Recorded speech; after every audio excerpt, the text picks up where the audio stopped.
in. Woo! Well, alright.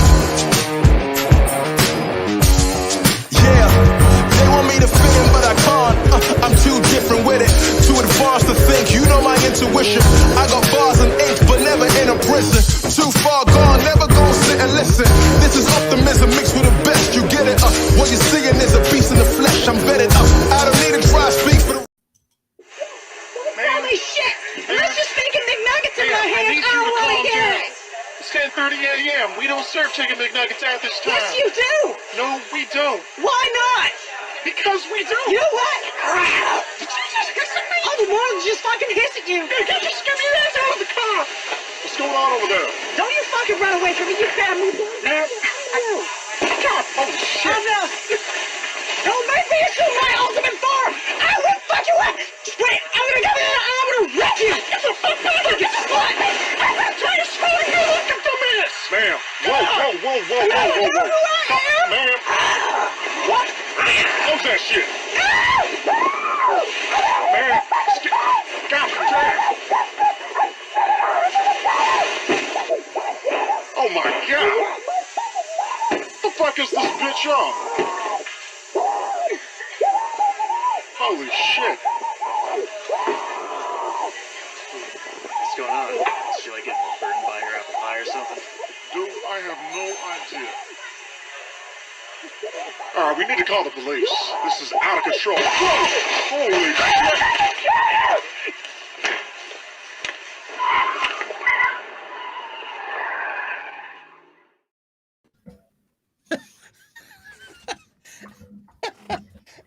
That bitch wanted her nuggets, man.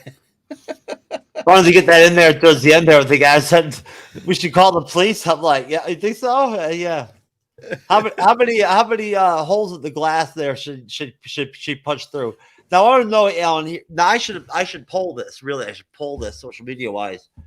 What different types of drugs and mental illnesses does that chick have going on in one shot? You think? You know what I'm saying? I don't know. I mean, when she started hissing, that was like, what the? Did you like that? Did you hear that little pop sound real quick when Cyber came in? Yeah. Cyber, I straightened the StreamYard out and shit and whatnot, so when people come on now, there's a pop sound, so I always know people are there. I won't miss them.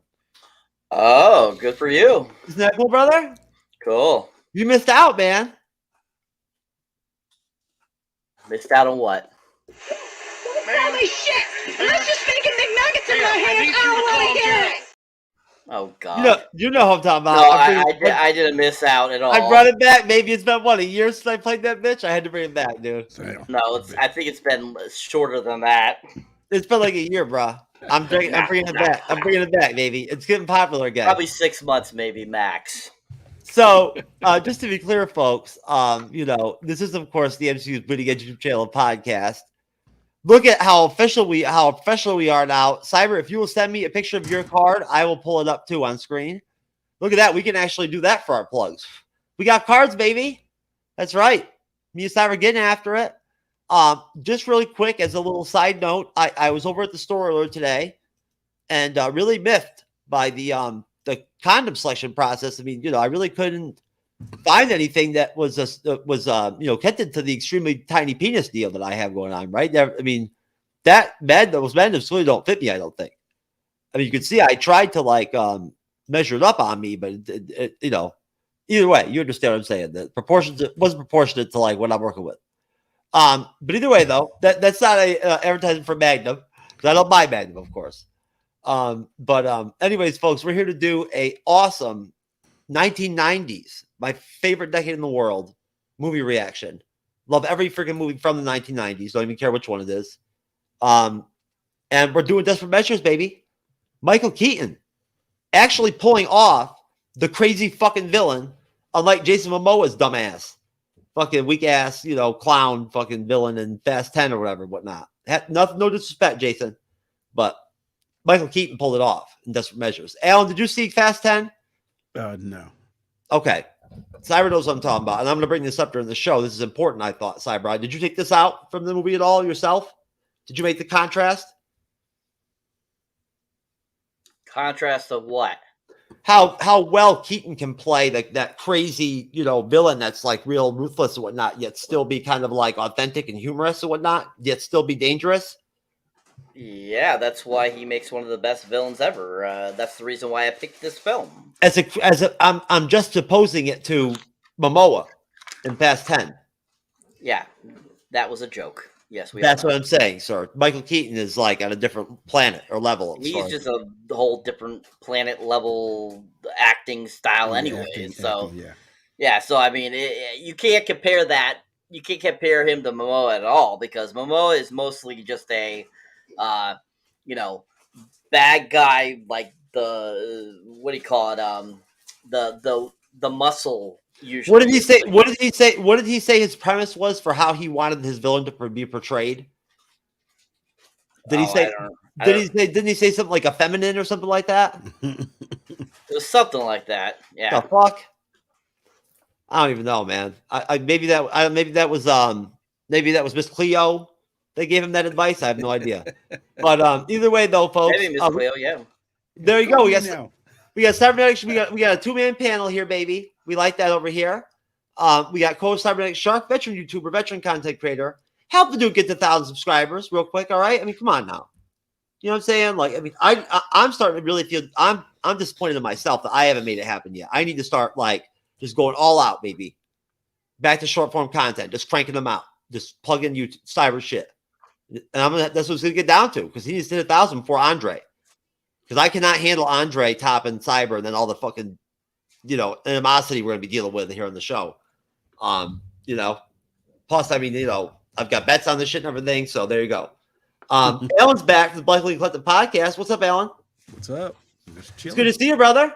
Yeah, my brother from another mother. How you doing, man? Doing good. Good, brother. Good. I'm glad you got your vape with you. So I'm not the only one vaping. Yep. We had Kendra on the other night. She was afraid to vape. I told her, I said, don't worry about it. You can vape on the show. Yeah, we're here to do desperate measures, folks. Real quick call to action. Please, of course, ring that bell and be notified when we go live, which is, of course, on Wednesday, Friday, and Sunday evenings, just to give you a rough idea. I bet this is Jocelyn or Andrew or Joey. Oh, it's Jocelyn Barrett. Josh, what's up? What's up with you using your full name these days? Son, you trying to get all professional on our ass? What's up? What up, my friend? Josh is the biggest Bleeding Edge supporter in the history of the Bleeding Edge. That's how dope she is. We love you, Josh. My fellow TBI survivor warrior. Anyways, but no, folks. Yeah, bring the bongs. Why not? Hell yeah, baby. Yep, that's right. We can't be doing bongs though on the show though, hon. I don't think YouTube gets down with all that. So either way, no. Please, folks, just make sure you ring that bell so you're notified when we go live. Right. This Sunday we're doing part 2 of our Mandalorian, season 3 breakdown recap.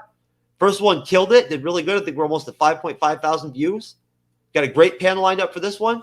Second part of a 3-parter. Come join us, 7 p.m. Eastern, 4 p.m. Pacific. Please subscribe to Cyberneticshark's YouTube channel. All right, get them to 1,000.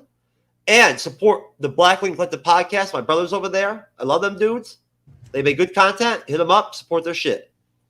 In the meantime, besides that, we hope all of you have a good weekend. And please enjoy this review. Now, right off the bat, I just want to ask you guys, I'll start with you, Alan. I felt like I couldn't tell if it was by design, but I felt like Michael Keaton really outshined Andy Garcia in this film, hardcore, as a villain. Like, it wasn't close. Like, it wasn't like a face-off kind of deal, right? Where you had that dichotomy with Travolta, right? And Cade, where it was back and forth and shit, and tit-tat and whatnot. And even when they did go face-off style, they pulled it off. Right? The actors trying to be themselves, and whatnot, everything, that being the other characters. Yeah. They pulled it off. This one, I felt like, especially as the movie moved on, I felt like nothing against Andy Garcia is a great actor, but I don't know if it was maybe the chemistry between the two of them or if he's just not the right fit with Keaton in this role. I don't know. I've liked him in a couple of cop films, but this one's had a little different spin to it. What did you think? Did you feel like that they designed this vehicle for Keaton to be the villain that kind of overshadowed the hero in this film, or do you think it just played out that way? Yeah, I think it just played out that way. I think when Garcia does other cop movies, the villain ain't at the level that Keaton was. Keaton just, I mean, he was extreme. So he he basically, like you said, he took over the movie in the sense. And Garcia, his character could not, he just didn't have I don't think it was chemistry. I think it was just Keaton was just a much better actor. And Keaton just sold it very, very good. I mean, like you said, he was a perfect villain. Perfect villain. Andy Garcia's not a bad actor. No, absolutely not. No, he's made some pretty solid films. And honestly, he's done some decent cop films too. He has. Cyber, didn't he do one with did he do another one at one point with the guy that's usually a comedian that used to be on SNL back in the late 70s, early 80s? What? Hold on. You're saying Michael Keaton did a movie with this person from SNL? No. What I'm saying is, didn't Andy Garcia earlier in the 80s, didn't he do a cop film with where one of the other cop was actually I'm trying to think of his name, the comedian from SNL. All of them are comedians, so that I know. I'll find him. No, back to you, Cyber. Cyber, same question. Do you think it's maybe the storyline or the way it was written, or the way that they plotted the film, that maybe it was the theme to itself, with the fact that, of course, folks, what we're dealing with here is a situation where, long story short, the synopsis would be one where essentially right from jump, Michael Keaton's a cop, right? Michael Keaton is an inmate. It's on death row. He's a bad motherfucker. He's killed lots of people, killed cops. Garcia's a cop. His son needs a bone marrow transplant to save his life. It turns out that Keaton is the match for the bone marrow transplant. And they play back and forth. Kind of Keaton plays games with them and whatnot, sets himself up to break out, right? And I just want to point this out right now, Cyber. I already told Alan before the show. Just in contrast to how I reviewed my last movie, I'm going to wide open this one, and we're going to talk across the board. So at any point, if you want to answer any questions and go farther into the film, don't feel like you're contained to the intro or the middle part. Overall, do you feel like the premise of, having the child involved, the son, right, and that being a big fixture of the movie with Andy, right, that maybe that premise affected his ability to kind of hold his weight with? No. And I'll tell you why. The movie's central pace is Michael Keaton. He is supposed to be the central star, because what is he providing for the sick kid in the film? Bone marrow. So he is the main focus. So he's going to be the lead character. That's also, right. if you notice, he is top billed. So he's going to have a bigger spot anyways. Andy That's Garcia right. happens to be just in the background as the father of the kid that needs transplant, and so he ends up just going to be kind of, he's not going to be parallel with Michael Keaton, because the focus is more on Michael Keaton escaping, Michael Keaton doing his evil things, him, causing trouble for the kid getting his bone marrow transplant. So Michael Keaton was essentially he was written to be the main focus of the film, because he's the one that's providing the cure for the sick kid. So Andy Garcia just happened to be kind of like not as prominent, but as you watch the film, he's still very prominent throughout the whole entire film. Yes, Michael Keaton, I'd most definitely agree, would be a better actor than Andy Garcia is. I love Andy Garcia, though. He's a fantastic actor. But I definitely feel that Michael Keaton didn't purposely overshadow him. I just think that's how he was written. That's how his character is supposed to be. So hence, the focus is on him. So he's going to seem to be overshadowing him when he's really not. It's just that's how it's played out. No, and you know what? I think this is interesting because, folks, I'm thinking about doing when I finally ever get around to starting a one-day show. I'm thinking about doing some 90s, 80s themed shows where we do some trivia, where we do some kind of like, we come in and kind of just, pick some different, do some top fives, like top 5 TV series of the 1993 type shit, that kind of stuff and whatnot, right? I love the 90s and the 80s. I do, especially the 90s. And honestly, Cyber, I get where you're coming from. I think you make good points, but Alan. Now, look, I looked at all the different logos for this film, right? In all of them, there's a duality. It's a split screen deal where you see everything balanced. Keaton, Garcia. That's a dichotomy that they express. Right now, he's right. Cyber, I agree 100%. Michael Keaton is the lifeline of the film. He's the backbone of it, and they set him up to be the protagonist that would be interesting, right? And would carry the film. You know what I mean? At the same time, though, I agree that Andy Garcia is a great actor. If anything, I think he got better as he got older. But either way, Alan, I guess where I'm coming from is just that I feel like, in terms of the fact that, again, I get what you're saying with the billing, Cyber, in terms of the just from a straight point of who's listed top, of that bitch. But when it comes to the actual posters and images themselves, they're playing this off as like any other cop film where you got two parts, or any other film where you got two, adversaries or something like that. It's split screened. So at that point, Alan, do you feel like at that point your expectation would be one where you would expect Andy Garcia to come in and provide something on his end that would at least, like, if not match necessarily, right? Because that wouldn't be fair or logical, but at least accompany, maybe for me anyways, because I thought the film could have been better if possibly he had done his character a little bit differently. They had given him some different lines, maybe, made it a little bit tougher, maybe a little bit, a little bit more like, let him get a little more crazy towards the end than he actually did. What do you think? Yeah. Because Keaton didn't have nothing to lose. He was on death row anyway. So he's like, well, shit, if I can get away, I'll get away, and Garcia, they actually, when it comes to it, Garcia was the desperate person. It wasn't the way, you think desperate measures, you think, oh, well, Keaton was desperate. It wasn't him. It was Garcia's character, though, that was desperate. Now, they did kind of pussyfy him in the sense, they did kind of. Can you say that, Alan? What do you think, bro? They kind of pussyfied him in the sense that,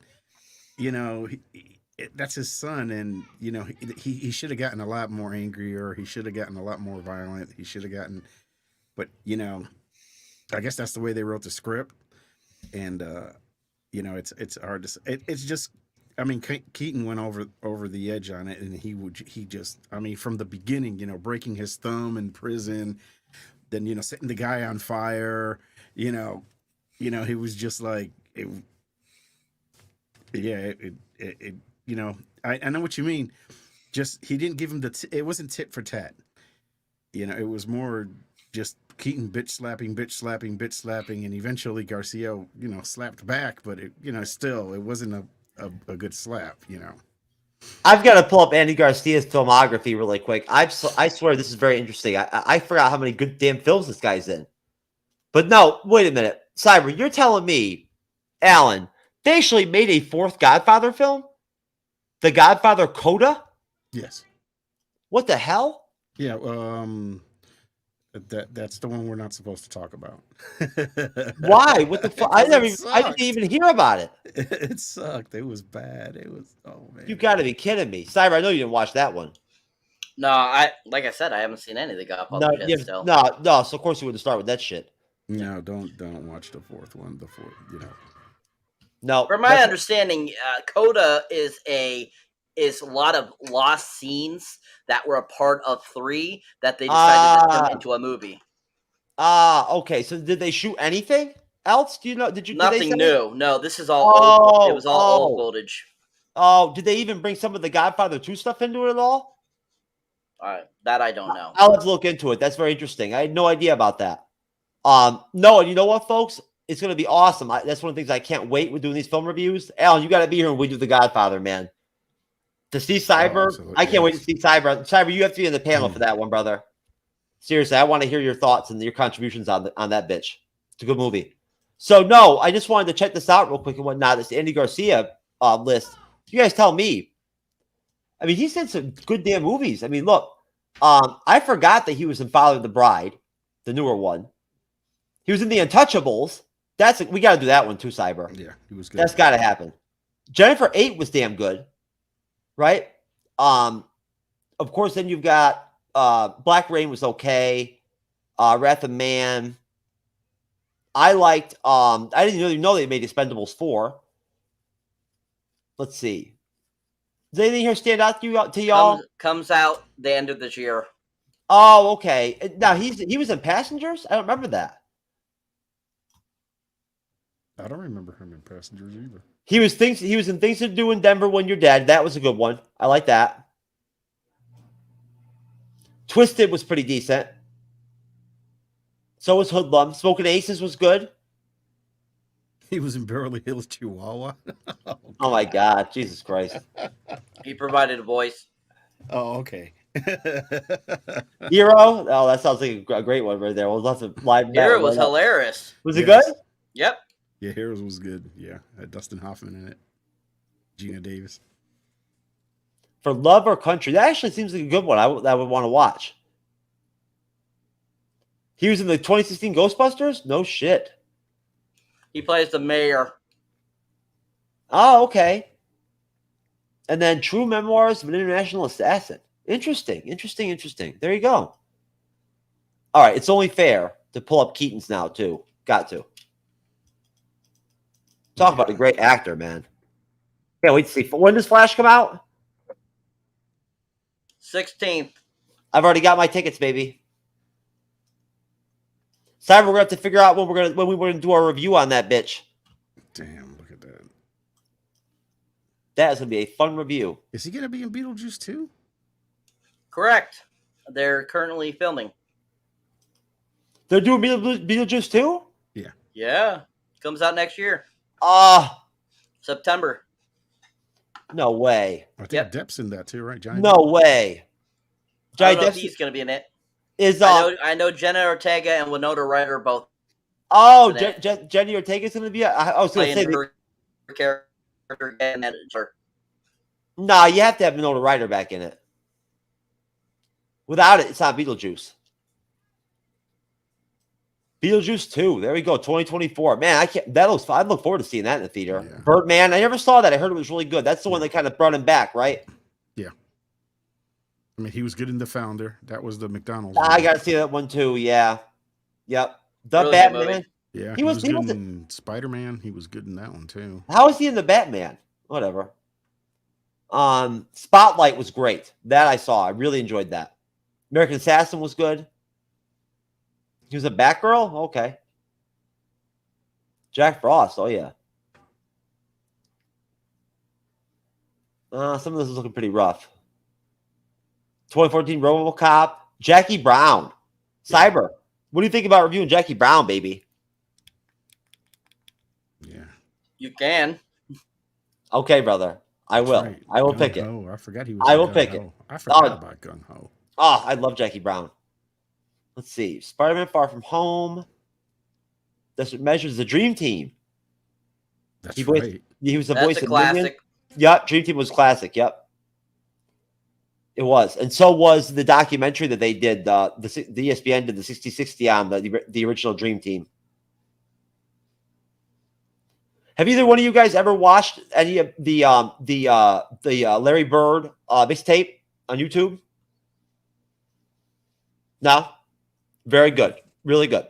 All right. So anyways, so now, again, as far as the film goes, it is very inventive, right? Now, again, this is 1998, so we're 2 years away from 2000, right? And at this point, I want to go to you, Cyber, and ask you, would you say that at that point, now, again, we're 6 years away from the second Batman film at this point, right? Keaton's starting to cool off, hasn't he? If anything, isn't Garcia sort of like in the same level, stardom wise, as an actor at this point in the 90s? What's the question? At this point, Keaton's second Batman film came out in 92, right? By 98, he was starting to fall off a little bit and whatnot. At that point, Garcia had kind of surged up a little bit. But they were kind of in the same place as far as like their popularity or where they were at on the map in terms of people seeking them out for films, for big roles, weren't they? They were pretty even at the time, yes. Would you say that's fair too, Alan? Yeah, I would think so. Yeah, I think so. Okay. Yeah, and then basically at that point, I feel like I do like the dichotomy. The way that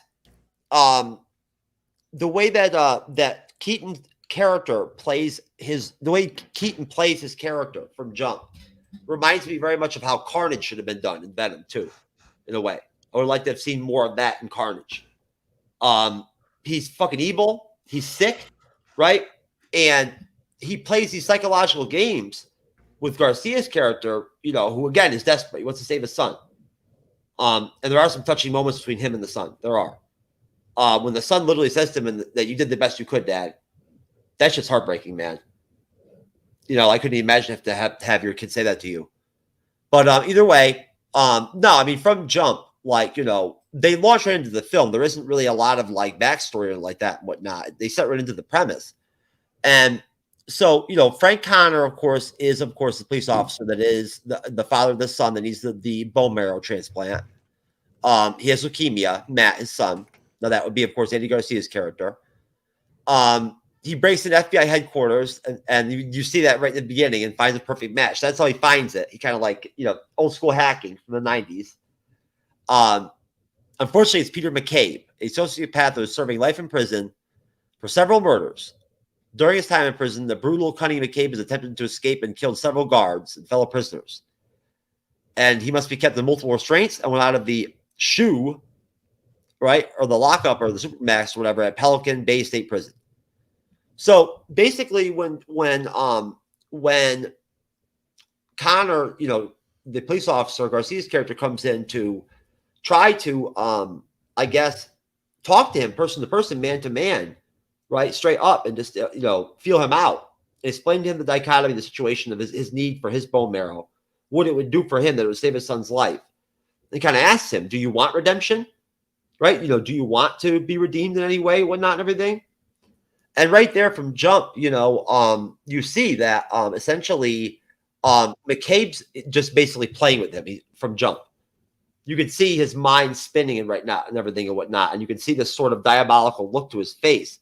And he doesn't really seem to give a shit. He's like, I'm not really all that concerned about that. I mean, he says it in a more impressive, profound way. But right there, you can kind of see the wheels spinning and him realizing and hatching a plan. He's already been trying to escape. And he wants out. And I really like his drive in the film. You have to watch it yourself to grasp and see how, as Cyber mentioned, as Alan mentioned, he's very inventive, off the cuff, bing, bang, boom, right? He knows what he's doing. His plan is solid, and he's able to maneuver as he goes to make things facilitate to where he's trying to get the fuck out of there, right? Which he does eventually happen. He does get out. Now, he asked, I always kind of thought this was kind of interesting. He actually asked for the son to come in and see him. Now, I didn't think that Andy Garcia's character was going to allow that to happen. I was like, he's going to be like, fuck no, bro. I'm not letting my son near your ass. But he does. That's how desperate he is. That he's even willing to do that. The child actually did a great job. He came off kind of intimidated and kind of he's just trying to be subservient in a way. And he realized that his life is at stake. He's very cognizant of that. The kid is. So basically at that point, now, and this, you guys can help me out with this. I got a little bit miffed on this one. What was it? Now, he ends up agreeing to do the bone marrow transplant. What was it that he did that caused him to where that when they tried to sedate him, right? The doctor explained he had to have the restraints taken off and whatnot and everything because he had to be sedated in order to do the operation. What was it he did that allowed him to, Cyber or Alan, whoever wants to answer, whoever understands, or Cyber, do you want to go first?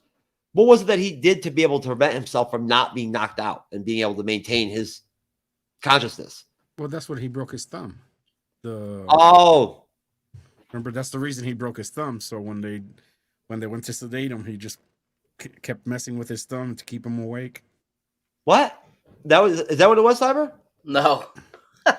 No. He dislocated his thumb so that he could get out of the restraints. Yeah, get out of the Yeah, no, he had a guy in prison get him a vial of Narcan, which is a drug Narcan that helps you from overdosing on drugs. So he literally, there's a scene where he takes the vial, puts it on a piece of floss, puts it to his teeth, and then gargles down so that he can regurgitate it up when he's in the procedure to break it so that the drugs won't work on him. So that's what happened. Yeah, that's how we did it. Yeah. Doesn't he also he gets the Narcan in the actual prison, doesn't he? That's what I said. Yes. Now, later on in the movie, is it Narcan again that he's trying to find?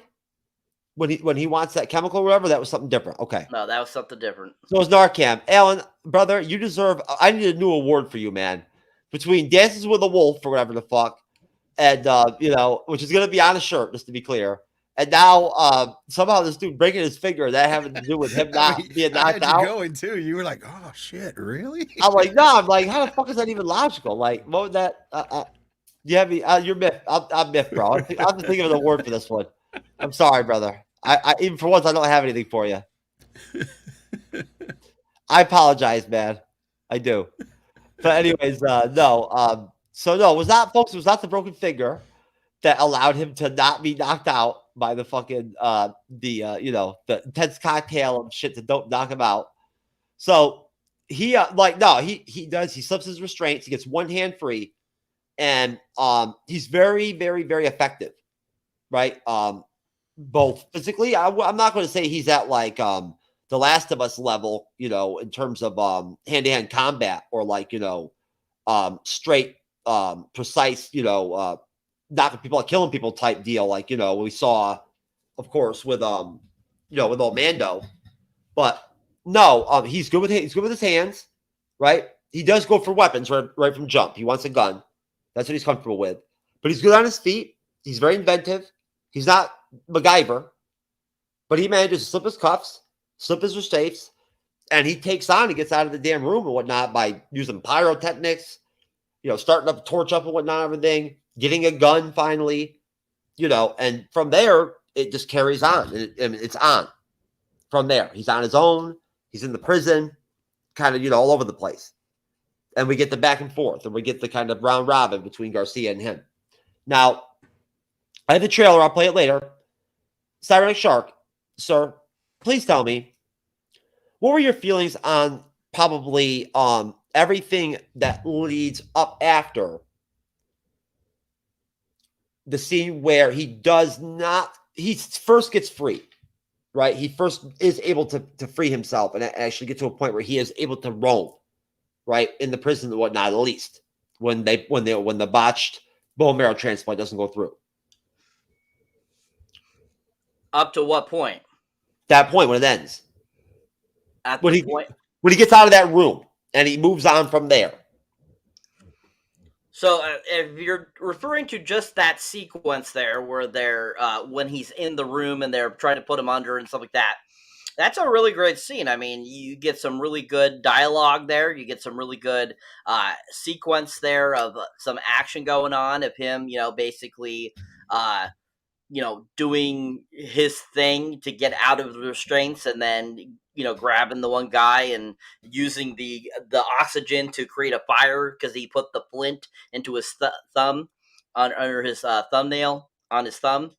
And you have just a really great kind of sequence there. I also appreciate what I appreciate about that sequence is that they do a good job of making the medical things in that sequence seem really realistic. And I really appreciated that it made it very seem like this is really, really bone marrow transplant going on. Like they put attention to detail in that, which I really liked. And I thought that like several of Michael Keaton's lines going into that sequence, especially to Marcy Gay Harden, was super Harden, yep. And so funny and just on point, like exactly what a psychopath would say. And, the fact that, he has an IQ of 150 and all this stuff, like, why would this not be, logical to understand, what would be going on in that situation? Like he would try to escape. So yeah, I really thought it was a really good sequence there and I really enjoyed it. Okay. Do you have any other thoughts? I mean, you can go from intro of the film right up to that. Is there anything else you want to throw in out of that intro, the original conversation or the original dialogue between Garcia's character and, and Keaton's?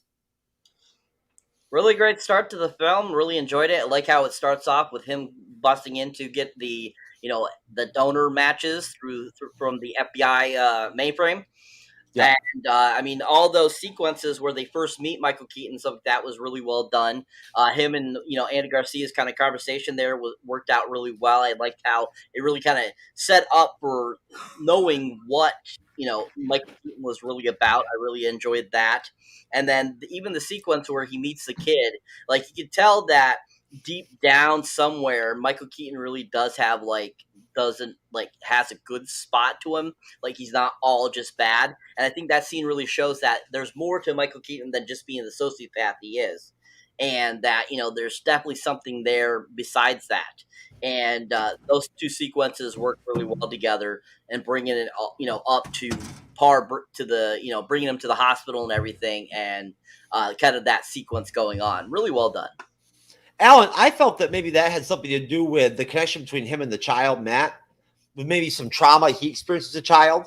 And that's why in those scenes with the child specifically, even though, of course, we saw how the film ended, Cyber's right. Your best villains, even the ones that are unhinged and crazy, usually do have some kind of goodness in them, right? At some point in their life, something got wrong, something fucked them up, whatever, right?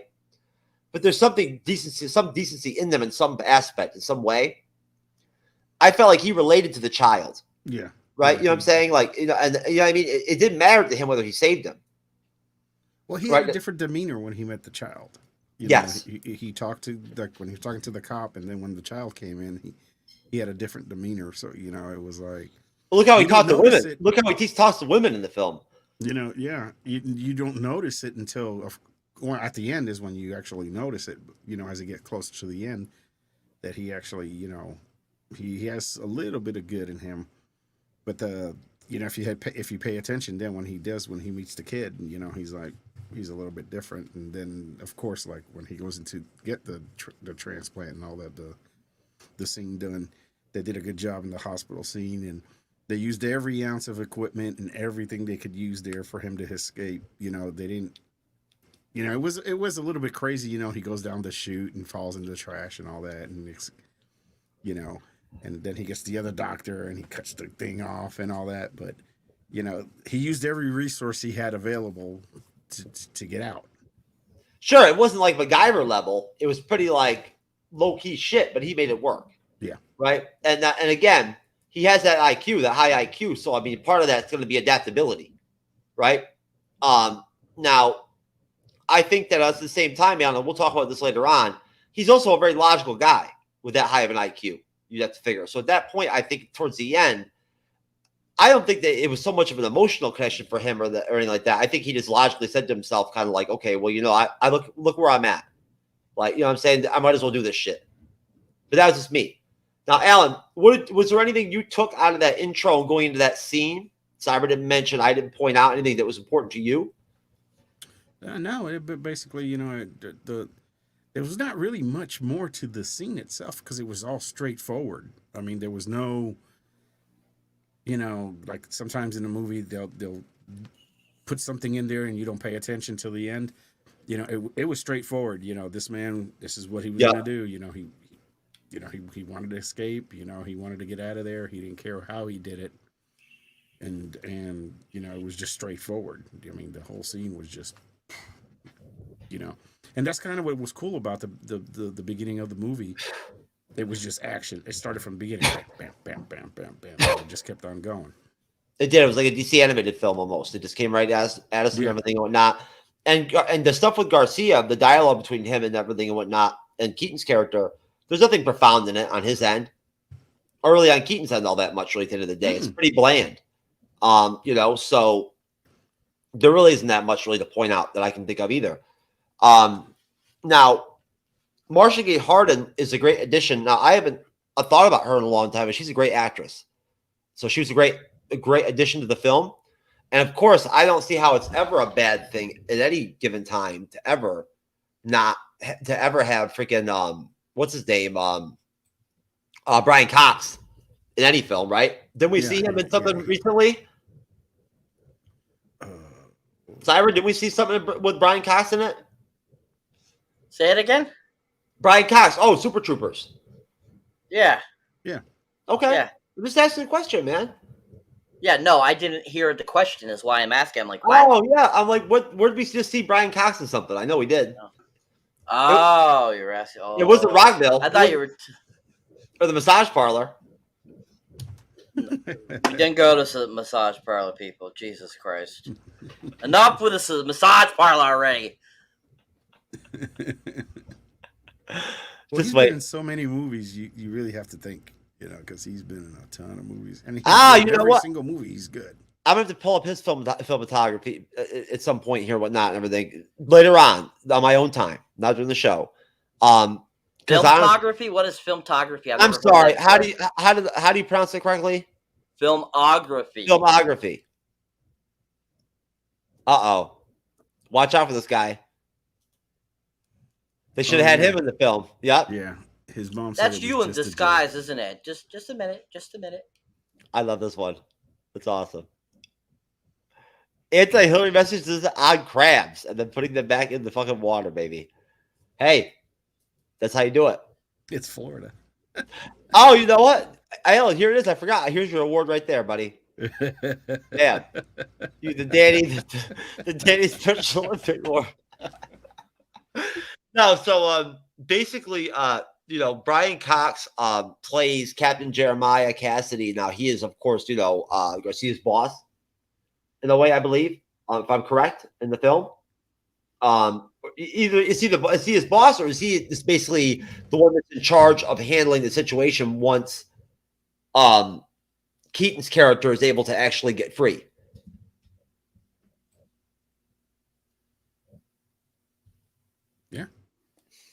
Yeah, that's what I thought. Okay. So anyway, bottom line, essentially, once we get past that scene, which is a great scene, and again, I want to point out that the child acting I thought was pretty good, because there is some pretty delicate, pretty profound, pretty dark, not dark, but pretty serious stuff that this child actor has to pull off with the son.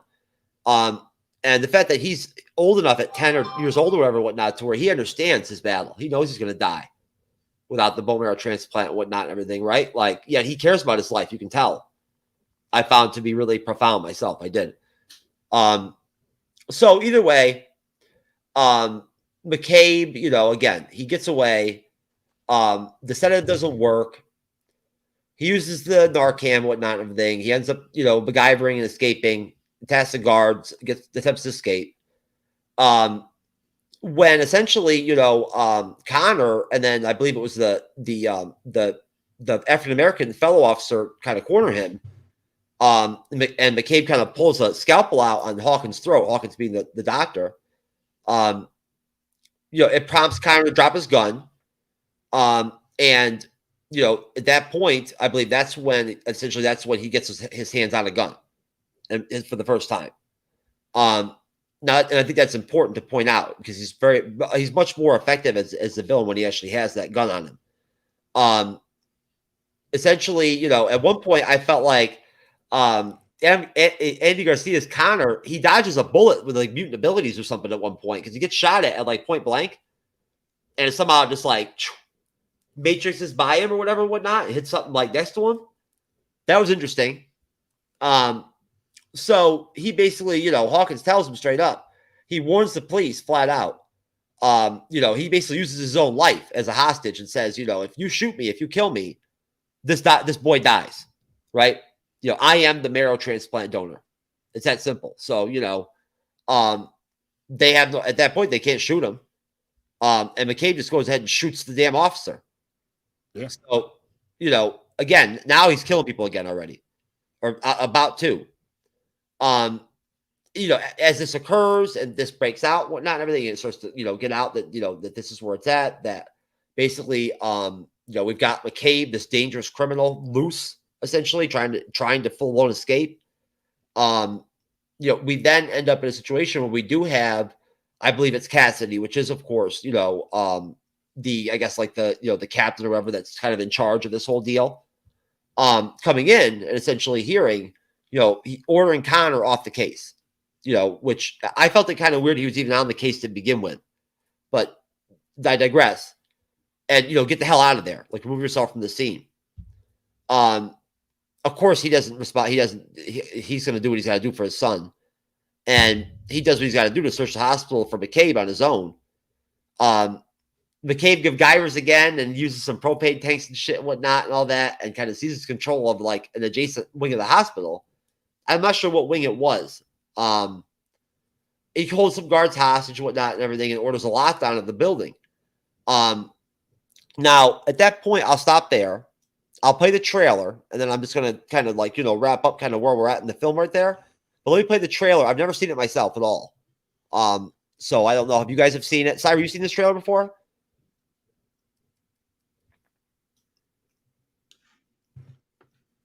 Who are you asking the question? Have you seen the trailer before, Cyber? For Desperate? Yes. Okay. Alan, you seen it? Yeah.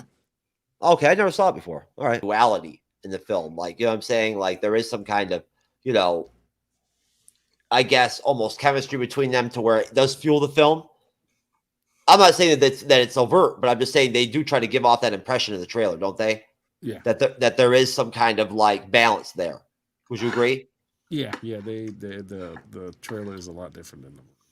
Cyber, would you also agree that they do, they don't set up they don't try to make it more of an effort to like make it clear that this is sort of a vehicle for Keaton's character, if anything?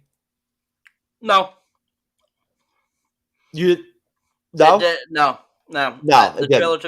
trailer to me seemed like it was a Michael Keaton film. Oh, it does? Really? See, I thought that they did enough with Garcia to where they tried to give off the impression that there was some kind of actual, you get what I'm saying. I don't know what the mantra would be or the trope. Yeah. I know what you mean. Yeah, I just don't agree. The trailer was more like a chase. The trailer actually showed like it was a chase. And there was a chase in there, but... It was, yeah. It wasn't the whole fucking movie. It was... Well, 3/4 of the film is about the chase. Yeah, no, and you know what? Him chasing him through the hospital to capture him. No, it wasn't like the preview, the preview they showed. No, you're right. No, but it does become a chase at that point. Like that's where we're at, right? Is it becomes a chase at this point? It's a chase for him, like throughout the rest of the film, right? And him, sort of fugitive style, which another film we got to do, Fugitive, right? You got the Indiana Jones film coming out here soon, right? Or in production, the new one. Yeah, it should be out soon. I mean. You can watch it. I'm not gonna watch it. Ah, okay.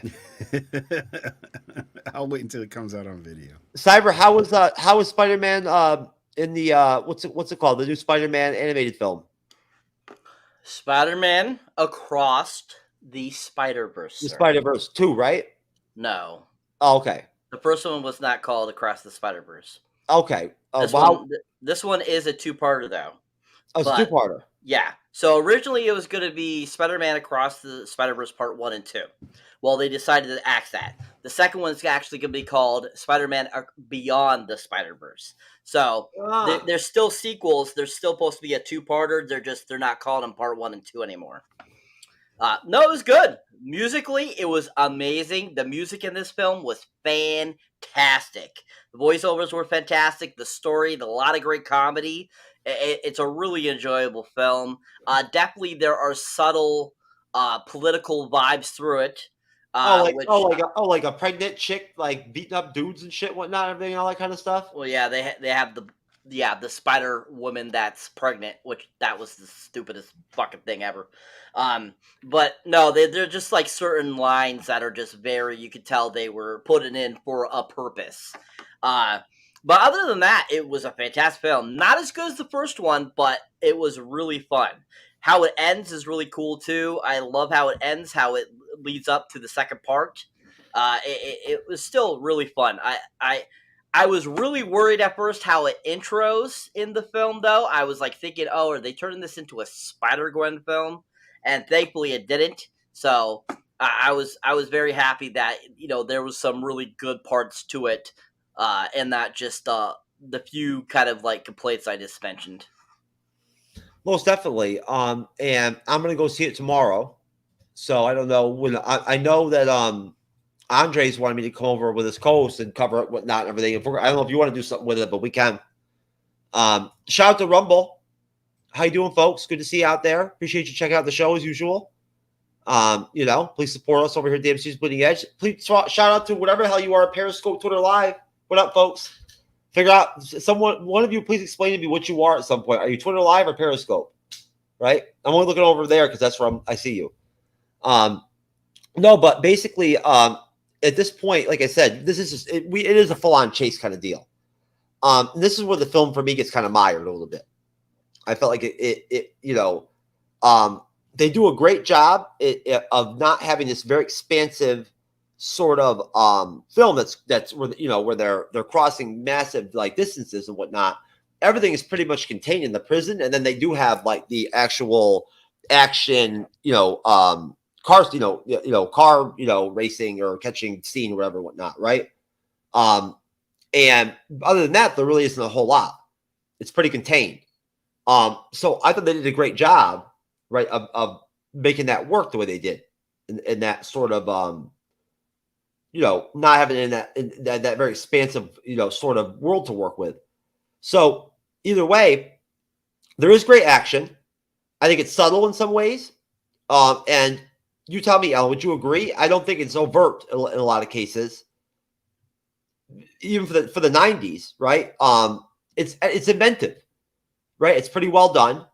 And Keaton, I think that he pulls off a really solid antagonist while running and basically being chased. He's he's very, again, he's got a 150 IQ. He's sinister, he's evil, he's diabolical, and he's pretty nasty out there. Like, when it gets down to it, like, he's trying to get the hell away. Yeah. He, like when he steals the truck, and then there was a police chase actually. When the more I think about it, they had the police chase, and he goes down the thing, and then goes through the toll and all that.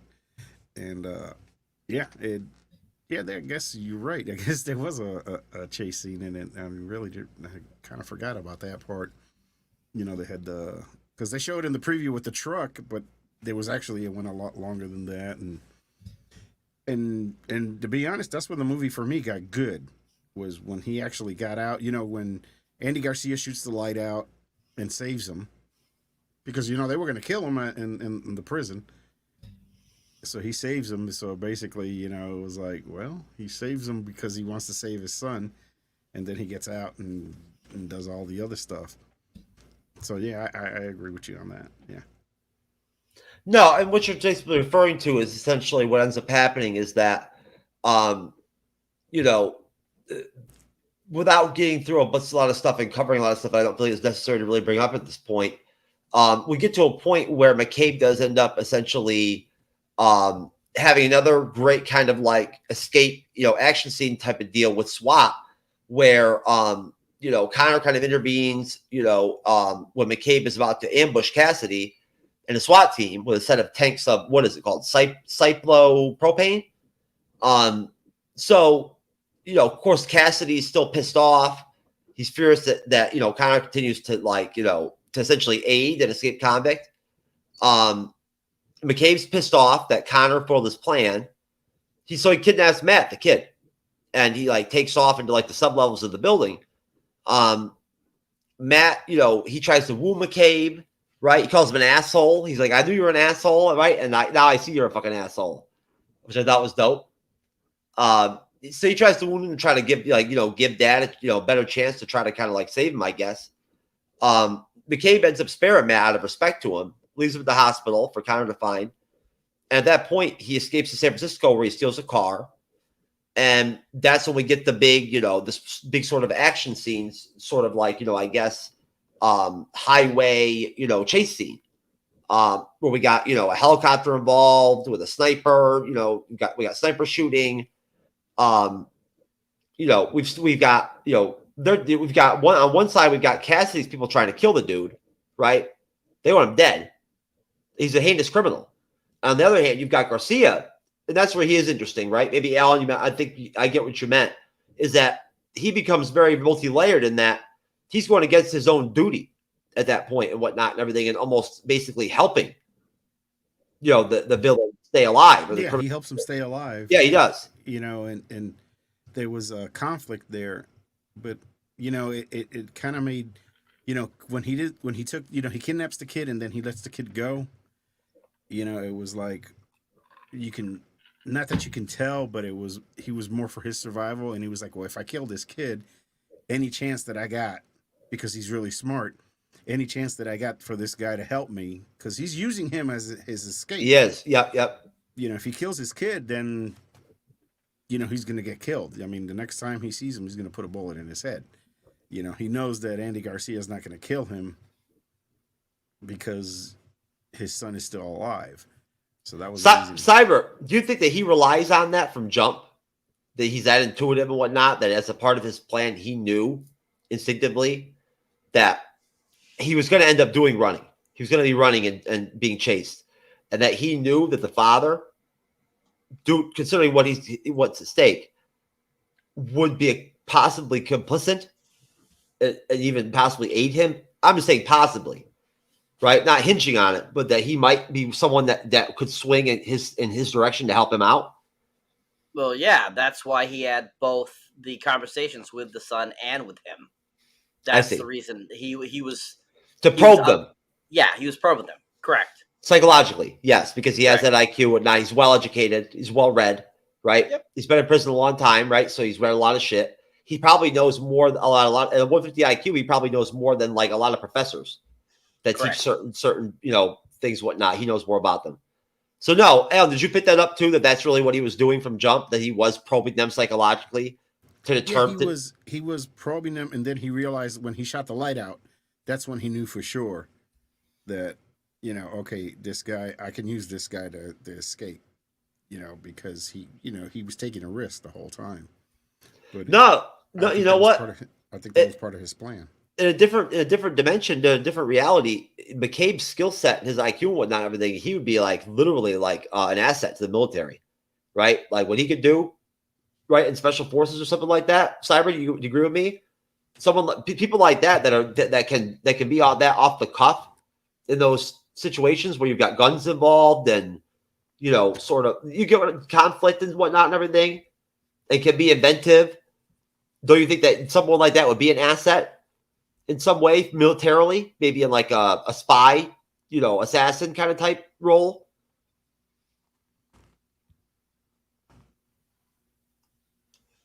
Were you asking me a question? I think he could be more like a Jason Bourne type. Yeah. He could be real smart. And, Thank you, Alan. Yeah. Because I'm not hearing cyber at all.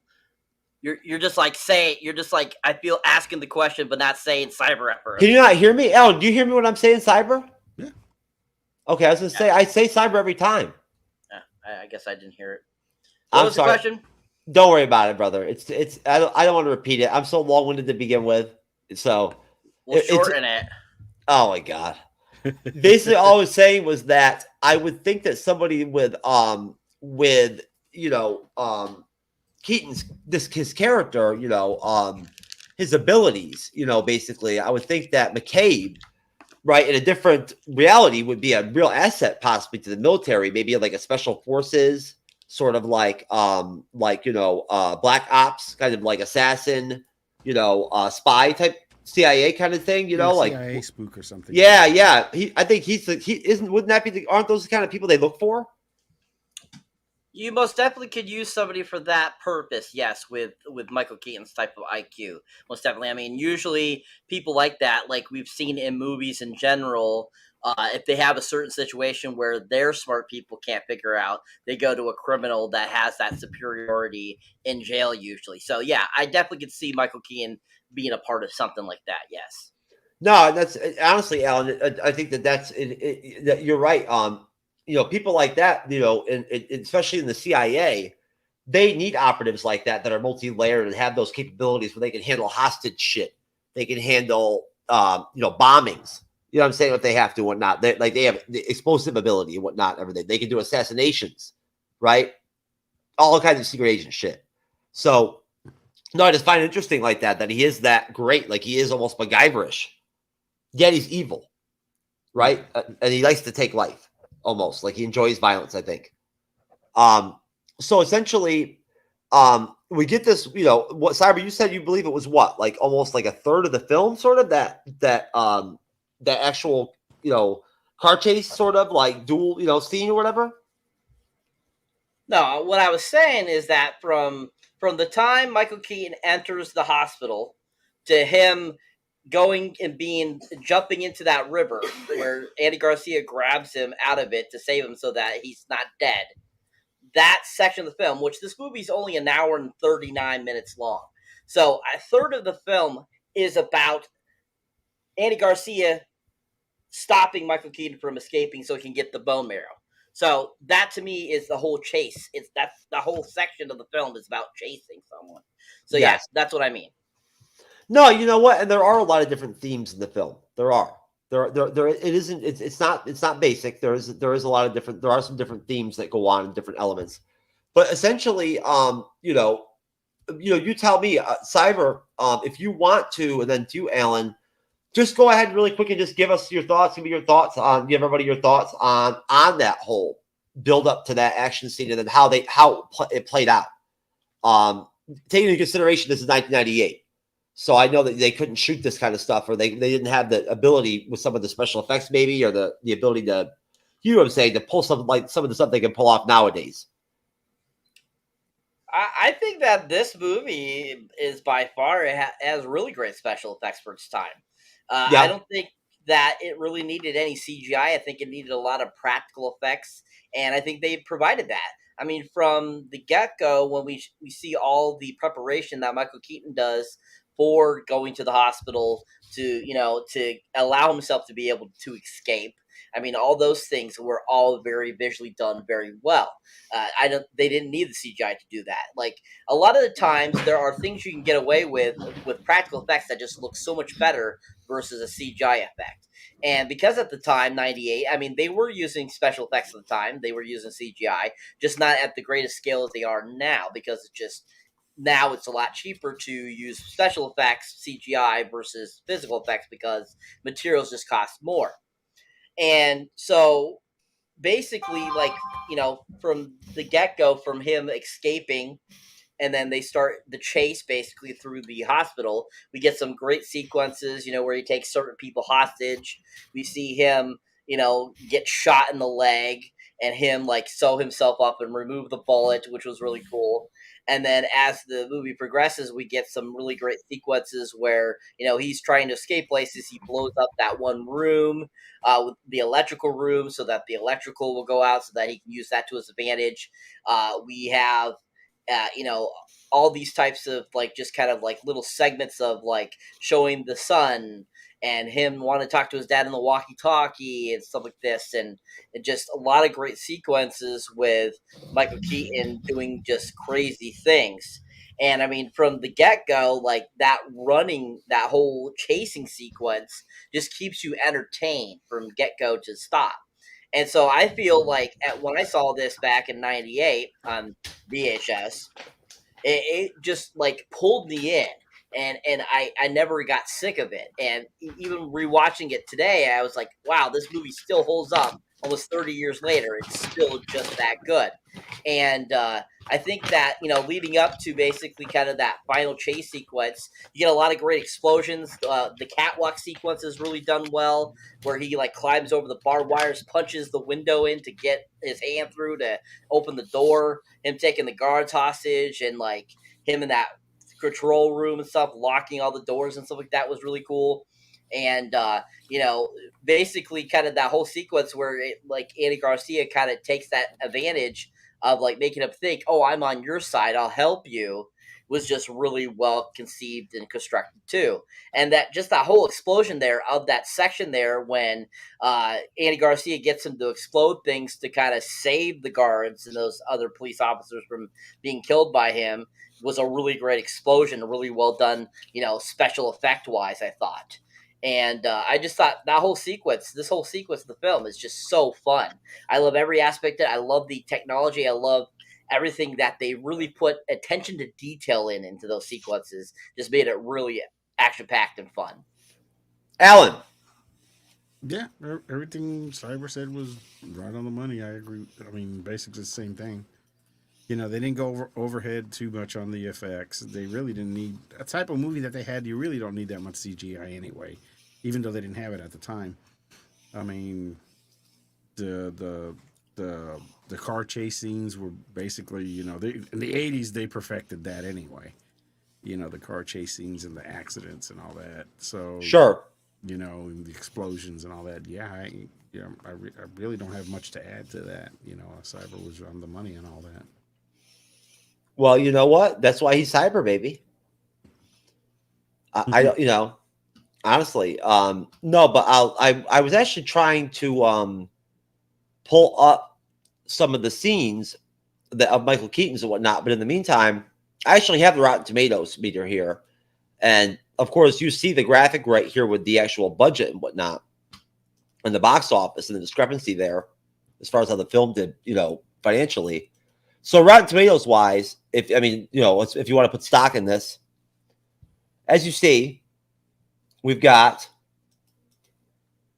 19% tomato meter, 37% audience score. Let's see what we got here for reviews. Now, of course, this movie was directed by Barbette Schroeder, written by David Klass. Release date, January 30th, 1998. 1 hour, 40 minutes. Distributor TriStar Pictures. And the reviews by some douchebags we don't know. Let's see. Who's this there? I think one. Desperate Measures is a drawn-out and purely disposable suspense thriller by Cole Smithy, colesmithy.com. Okay. Primarily, the movie works as a showcase for Garcia and Keaton. Rating B. Cole Smithy gave the rating C. A preposterous yet entertaining thriller with Michael Keaton stretching admirably as a Hannibal Lecter-style killer. I don't know about that comparison. Chuck O'Leary, 3.3 out of 5. A waste of time. Hey, Cyber, you got to appreciate the conciseness of that shit, bro. Rating 1 out of 5. Cyber, sir, your thoughts on the Rotten Tomato meter. Do you give a fuck that has 90%? I don't.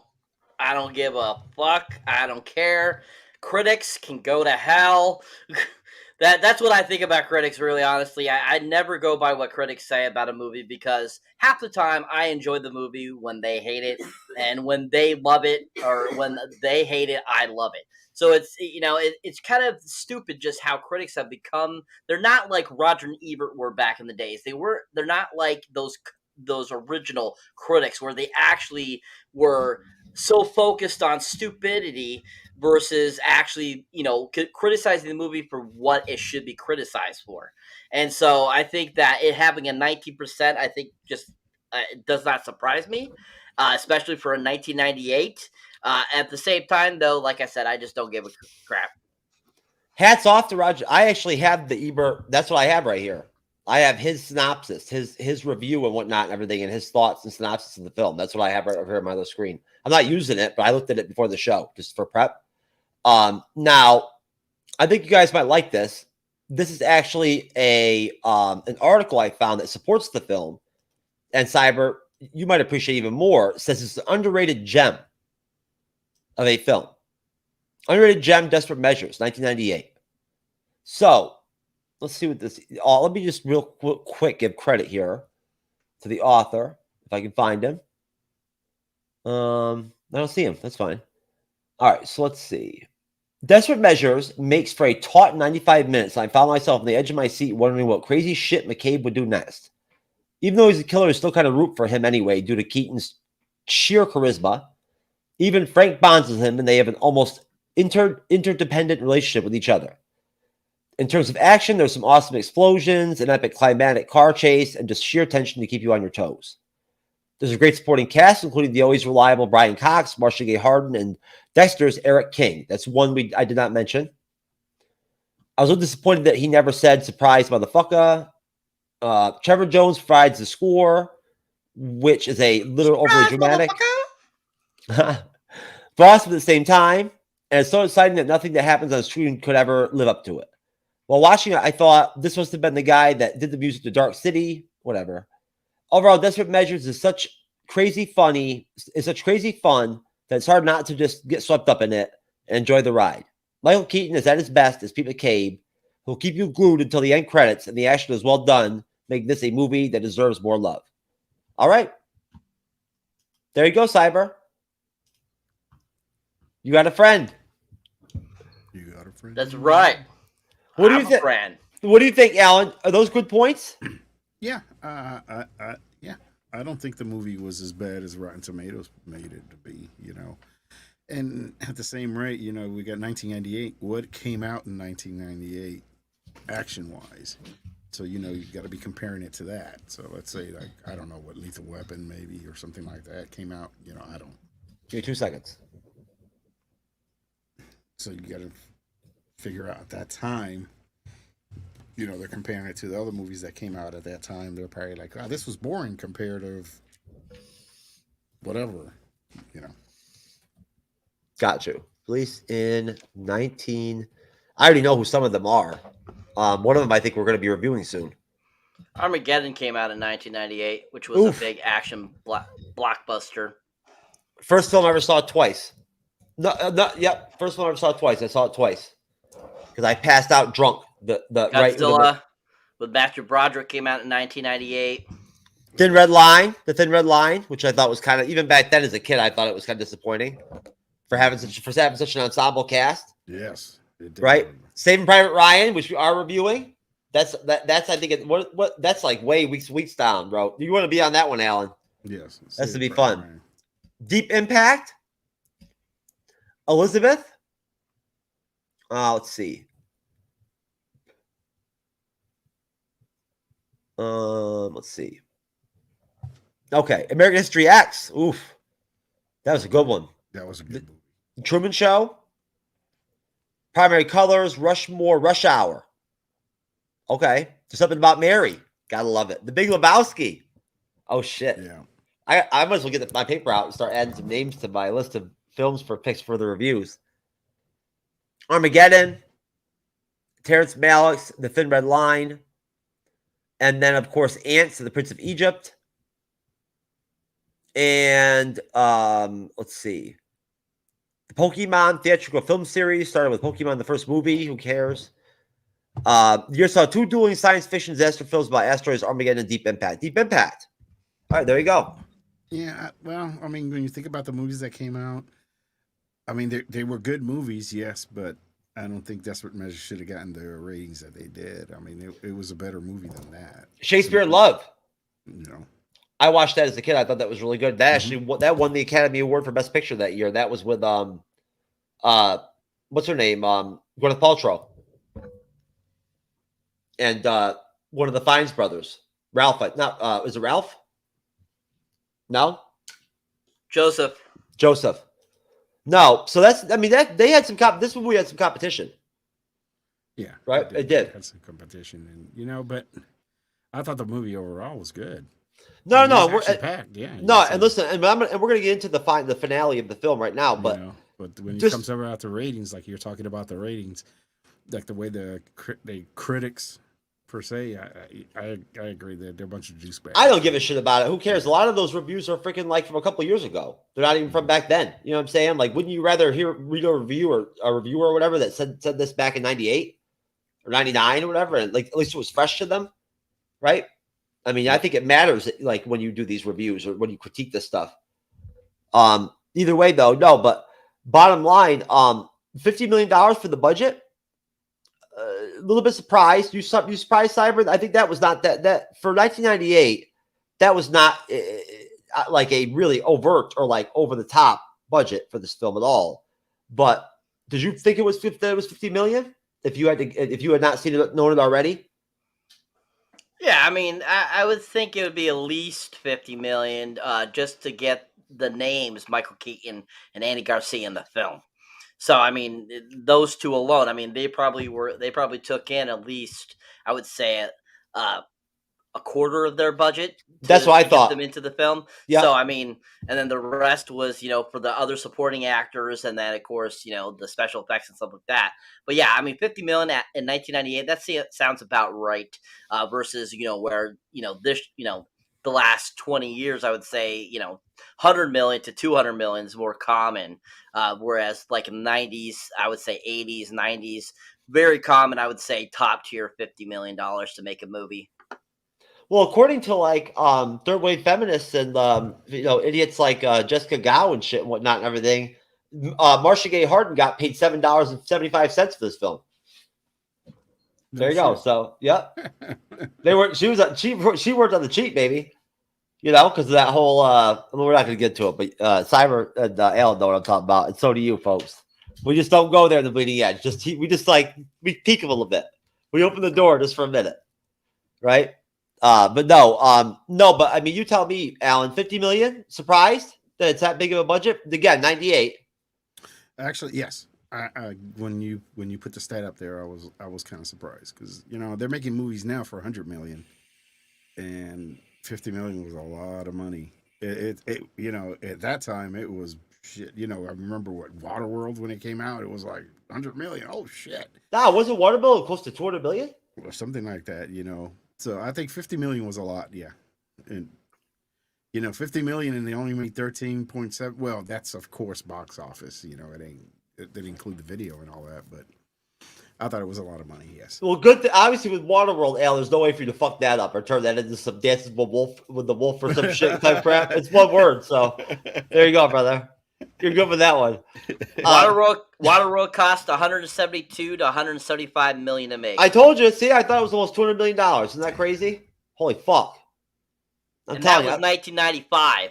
I wonder what Armageddon cost. The budget on that had to have been like 150 at least. Yeah, because Armageddon came out in 98. Yeah, that had to have been at least 150, right? I'm sorry, but that there was a lot of fucking money put in that one. Yeah, well, right? There was a lot of actors in it. Jeez. Oh yeah, Bruce Willis, I'm sure got paid on that. 140 million. Hey, you know what? When I'm right, I'm right. No, go ahead. Go ahead, Alan. I mean, I just 50 million was to me it seemed like a lot of money for that movie. I mean, of course, $10 is a lot of money for me. So 50 million is I just didn't I mean they put a lot of money into that movie. Well, I'll tell you what, man. If $10 is a lot of money for you, don't be buying any webcams in that $10 range, bro. You're not gonna do so well. You can go out and wish and see what's up if you want, brother. All right. I'm exaggerating, of course. I know that. No, I know that. And I think Armageddon won a lot of awards that year too. You know what? Side note: I went to High Point University to college with a guy named Hobie, my buddy from North Carolina, over in Wilmington. His father was second in line in the special effects department on Armageddon. His house on the beach over in Wilmington was fucking like almost like a big mansion. Yeah. Well, Armageddon made a bunch of money just because of the soundtrack. Oh, yeah. For real. No, it was good. It was really good. Nope. No, so basically, folks, the final third of the film, if you want to say a third, more like probably 20 to 25% of it, which is something we've already kind of like, we've kind of brushed against it and whatnot and everything in terms of how things sort of play out with the plot. But essentially, the way things work out, as we have sort of, as we explain, basically the chase angle, right? With McCabe, where he's, just wants freedom. He wants to get to hell. He wants his freedom. He's been trying to escape from prison for years and years and years. In the process, killing guards, killing other inmates. So basically, what ends up happening is that essentially, when, he steals the car and we have the, that big action chase scene, we end up in a situation where, Connor ends up wounding McCabe, setting him off a bridge into the bay. Connor then dives in and saves him. Back at the hospital, as Alan said, a wounded McCabe agrees to the transplant, which saves Matt's life, even though his career is clearly over. Connor is overjoyed that his son will live, and McCabe is informed by a guard that the surgery went well. As the bed reclines upwards and McCabe looks at the guard menacingly, the guard suddenly realizes that his gun is gone. McCabe holds it over the guard and asks, "What kind of car do you have?" So, great ending. I considered using that scene with McCabe with the dual guns, one to the father, one to the son for the thumbnail. Great shot. Absolutely great shot. Very tense moment, I thought. Cyberneticshark, I'll let you go first, then you, Alan. Your thoughts on that whole stretch of the film? I know that I was very short with it, but fill in whatever you want to fill in. Point out whatever you want to point out. Have at it. What did you think of the way they ended the film and whatnot and everything? Did you feel like it fit? I thought it did with the overall scope of the film and of the character that Keaton played with McCabe. And then we'll do ratings. Yeah, I think the climax and everything on it was good. The climax, okay. Yeah, they did a good job on it, and of so course, Alan's now cyber now. Yeah, there you go. But for me, I mean, the chase scene and everything, and he saves him and all that. That was pretty cool. But the last line of the movie was the kicker. What kind of car you drive. That was.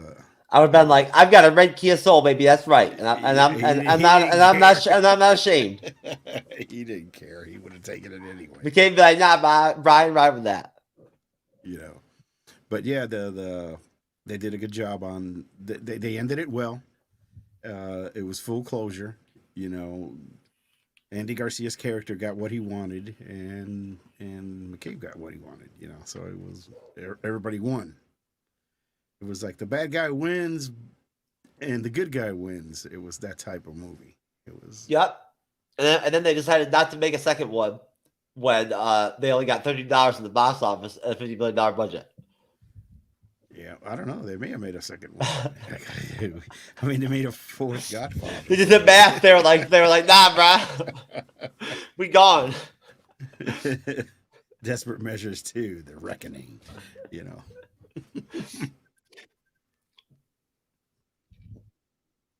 Fuck. Get out of here, Susan. Come on, Susan Manugan. What's up with these Rizzle? Only a Rizzle person, Cyber. Only somebody from Rizzle would call me during the goddamn show. What happened? Somebody from Rizzle just called me. You didn't hear that by Facebook phone? Did you hear it ringing? Oh, no, I just hear ding. Ding, ding, ding. Oh, look who it is. Oh, look. It's Master and Slave. The silent third co-host of the MCU'S Bleeding Edge himself. Oh, yeah, Dodger. That's right. Mr. Dodger. That's you, sir. I'm talking about you, brother. Anyways, so, Cyber, my friend, your thoughts? So, the whole last section of this film was really well done, I thought. I really appreciated it. I liked it. I thought that it was very well constructed. I mean, basically, you have where... basically, Michael Keaton actually escapes from the hospital. He's able to get out through the sewage, and we see him. He crawls out of a manhole and it commandeers a car, and he's starting to drive down to get away. And that's when Andy Garcia is in hot pursuit, and we see him trailing in a car behind too as well. And they have that great kind of like chase sequence on the bridge to where they get to the bridge and they come out. Helicopters are roaming around and stuff like that, and is basically about to shoot him and stuff like that, and take him out and stuff like that. And Andy Garcia is like trying to reason with him, don't run away, this is stuff, stop, you're gonna get shot, I need you alive to save my son, type of deal. And basically he ends up trying to attempt to get away, and basically kind of almost gets killed. And thankfully, after he gets hit and flies down into the water, Andy Garcia comes down behind him and dives in and grabs him and saves him, and is able to basically get him back to the hospital to give the bone marrow transplant. Because he's injured, they keep him awake during the procedure. Marcia Gay Harding does a procedure on him, and we see her like fill up a vial and then separate it into this other thing to be able to transport it into the sun. We see it go put into into a bag thing that they use like at the hospitals being put into the boy. And basically that's when we get kind of like that, scene where it shows him and he's thankful that he's got it. He says he's feeling better. Andy Garcia is happy about it. And then of course it goes to Michael Keaton. He's kind of like wakening back up in his bed, ask if how the boy's doing. And then that's when he like calls the guard over and he's like talking to him very softly, and he's like he basically whispers something, and then all of a sudden he's like how about your gun? And all of a sudden he looks down and he's got his gun.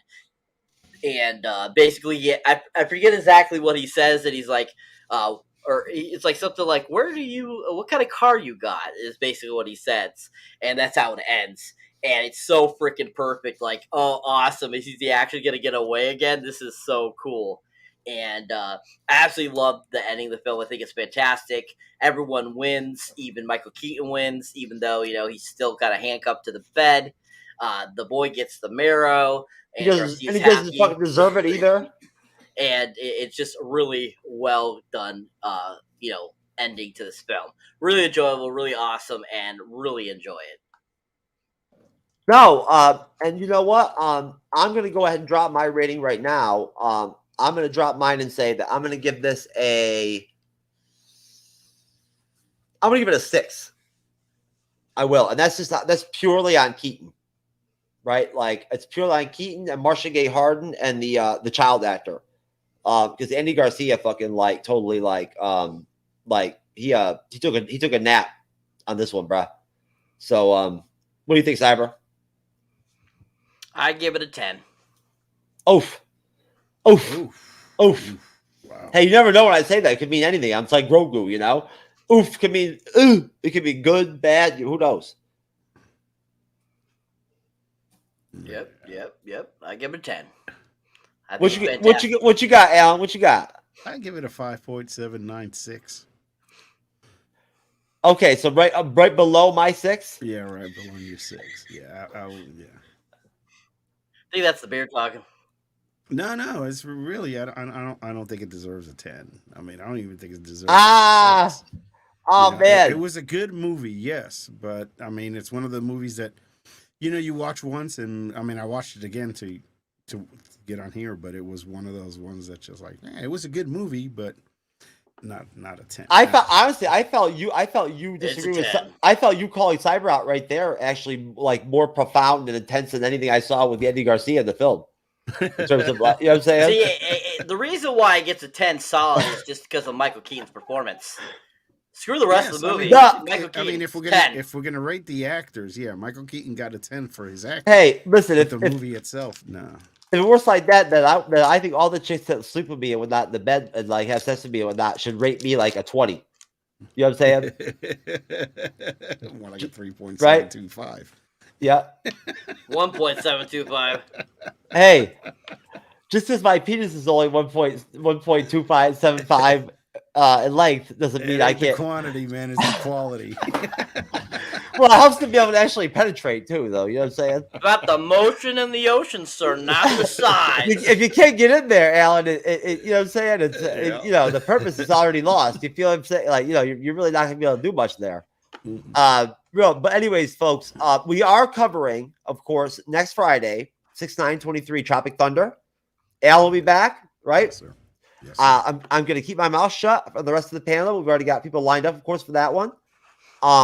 This Sunday coming up, I actually have I'm moderating part 2 of the Mandalorian season 3 recap and breakdown. And we'll have Jason from DJB Productions over there by Danny.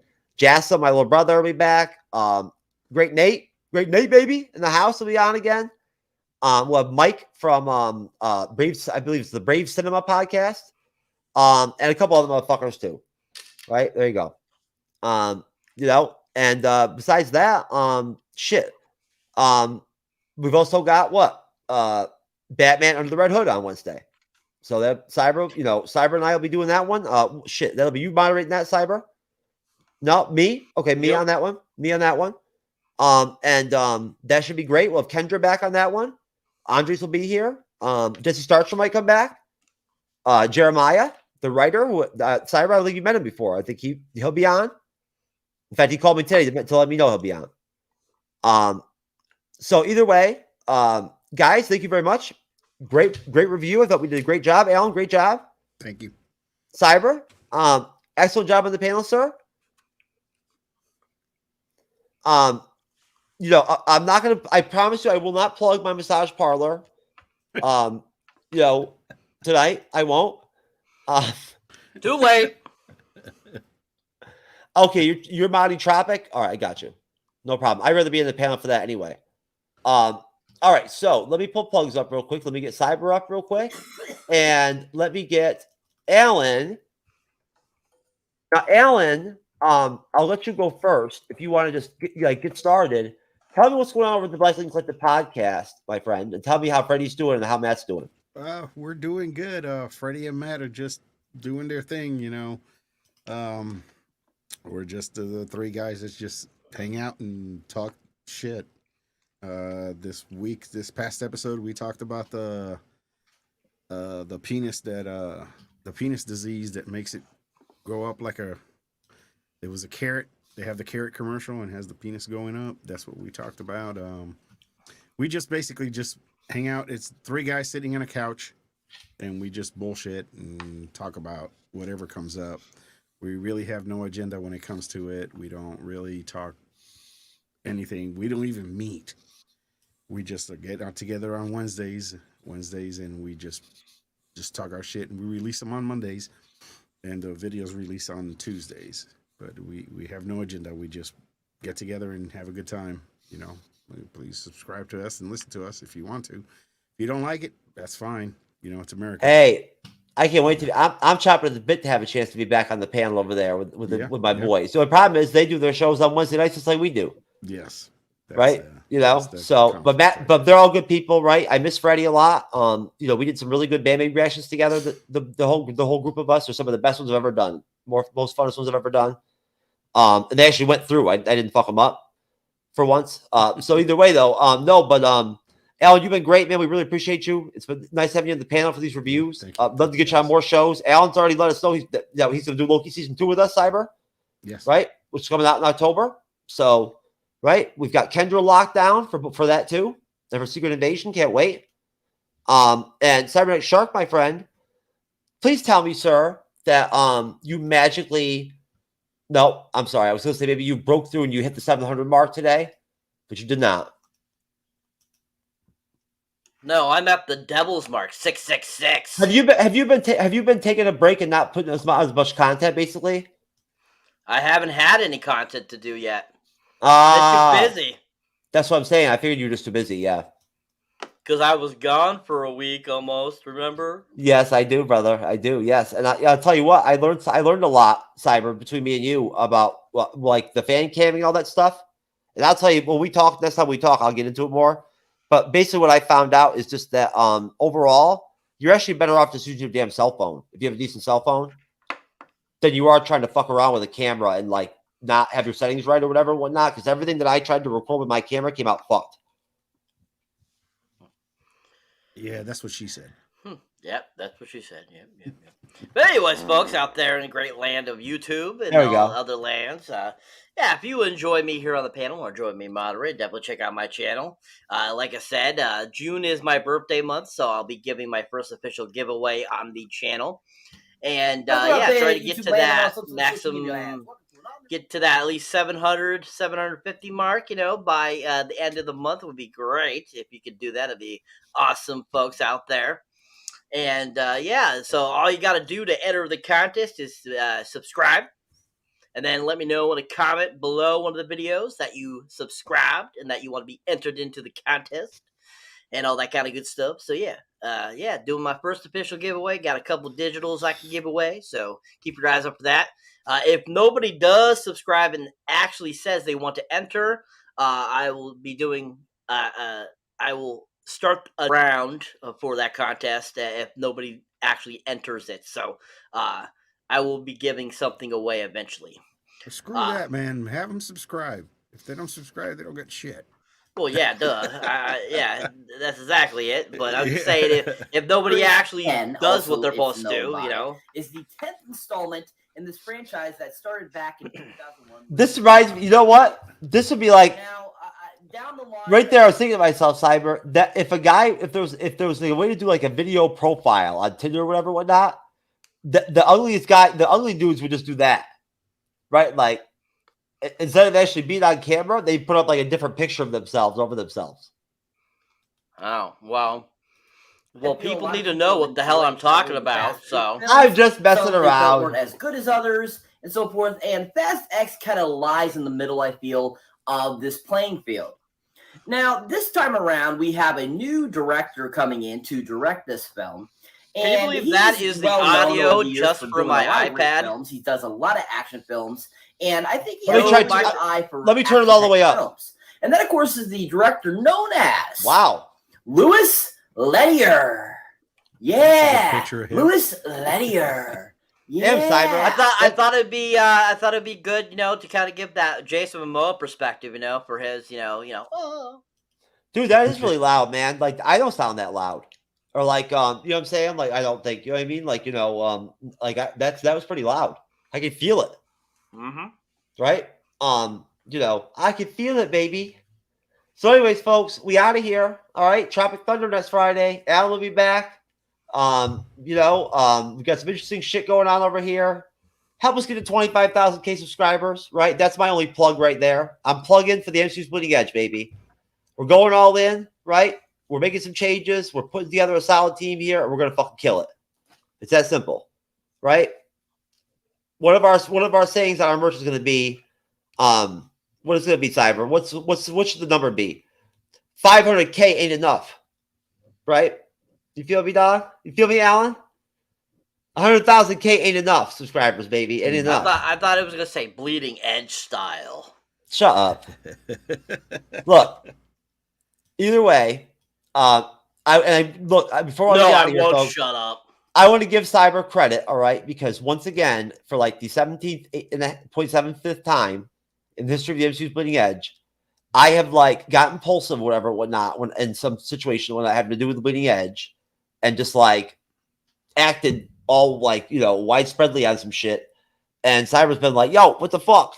You know what I'm saying? Like, whatever, man. You know, like fucking, you know, not usually that overt, but he was this time. Usually just lets me suck the shit up, and I suck up the fucking, like, you know, looking like a clown deal. Either way, though, I thought about it, and, you know, I even told it had to do with us trademarking our brand. And I talked to the attorney, and I was like, "Yo, my co-host, like, set me straight and everything and whatnot." And I thought about it, and I was like, you know what? Like, what's more authentic and whatnot? The fact that we're a live streaming show and whatnot and everything, and we're authentic people, than maintaining our MCU's Bleeding Edge brand no matter what. The MCU can fucking die, live, whatever. Right? But that'll be our brand. It'll be our title. We started with that. We'll finish with that shit.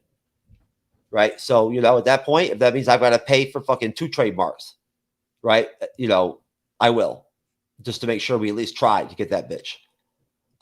So, hey, Marvel Studios or Disney out there, whatever, do us a solid, right? If you guys do have that shit trademarked, the MCU part, just like sneak us under the rug real quick and whatnot. Let us roll, baby. We'd appreciate it. We like our brand. Just we like you folks. We appreciate your support. What do you think, Cyber? We'll be at 25K by Monday. Probably. All right, there you go, folks. I'm calling. What do you think, Cyber? I'll bet you $10. I think we're gonna hit 65K by the end of the year. Well, I'm not a betting man, but I think we could approach 65,000 by the end of the year. Yes. I'm not a betting man either, brother. Right? That was actually a joke. So just like I don't even have $10. Like Alan, I like Alan, bro. I even got $10, man. That was a joke. I bought my webcams off Wish. Yeah. Joke. Alibaba. Oh, I totally thought that was serious, man. Yeah, I've been getting these crazy fucking scam emails and whatnot and everything that look legit from PayPal and shit and whatnot, telling me that I've bought like crypto or whatever, or some shit or whatever whatnot that look really legit. And I'm like, what the fuck? Recently? Have you guys got any of that shit? No, I haven't. I have seen them. The first time I saw it, I was a little bit scared. I was like, wait a minute, that's my PayPal. You know what I'm saying? Like, some of the info was my shit. But anyways, folks, watch out for that shit. Watch out for those Nigerian prince type motherfuckers. All right. Have a good weekend. God bless you. And we love all of you and all the fandoms. And don't be forgetting, all right, out there, all right? Don't be ninja nobody. Don't need be ninja. Okay? We can't be having that shit. Yeah. All right. Peace out, folks. Alright then. Woo. Well, alright. Yeah, they want me to fit in, but I can't. I'm too different with it. Too advanced to think, you know my intuition. I got bars and ink, but never in a prison. Too far gone, never gonna sit and listen. This is optimism mixed with the best. You get it? What you're seeing is a beast in the flesh. I'm vetted up. I don't need to try to speak for the. Surprise! He dedicates 8 hours a day role-playing as a toddler. I'm in baby mode on and off all day. And Jess's daddy is caring for her. I'm 20, but not really because I'm 5. Adopted mommy and daddy who are totally comfortable with me being a little girl. I identify as an 8-year-old.